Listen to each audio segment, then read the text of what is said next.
This is a message from Ireland to Irish America.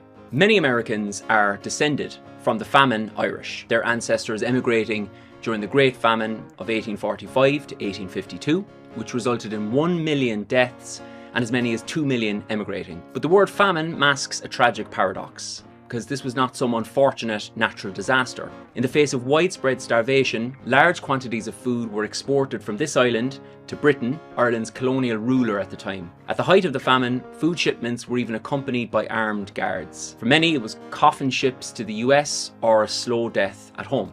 Today, experts and the UN World Food Programme agree that famine is taking hold in Gaza. As with Ireland, this famine is not some natural disaster or some unintended outcome. Israeli officials have made public statements expressing their aim to inflict a total siege to deprive civilians in Gaza of food, water and fuel, statements reflected in Israeli forces' military operations. Human Rights Watch has concluded that the Israeli government is using starvation of civilians as a method of warfare, and this is a categoric war crime. They and other reputable sources say that Israeli forces are deliberately blocking the delivery of water, food and fuel while intentionally impeding humanitarian assistance and depriving the civilians the essentials for survival. Vast areas of agricultural land, including orchards, greenhouses and farmland, have also been razed by Israeli forces. It is the fastest descent from relative food security to mass starvation ever recorded by UN agencies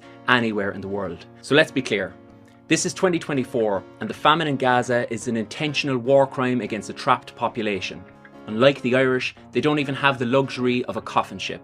They are trapped behind a sprawling fence and dying of hunger within shouting distance of trucks filled with food. This is happening with American support, American-made weapons, and green-lighted by an Irish-American president who shamefully is a descendant of famine Irish. A lot of us back here think Biden should never be welcomed back to Ireland. His ancestral home in Mayo, ironically, the area of Ireland most devastated by the Great Famine, or the Great Hunger, to give it its more apt title. Time is ticking, especially for the young children of Gaza. Here in Ireland, we are calling on Irish America to step up for our sisters and brothers in Palestine. Make your voice heard. Contact your local state and federal representatives today and demand that the Biden administration support an immediate and permanent ceasefire in Gaza, demand the unrestricted entry of food, medicine and aid for starving and dying people, and demand that the US ends its unconditional support for Israel and supports freedom and justice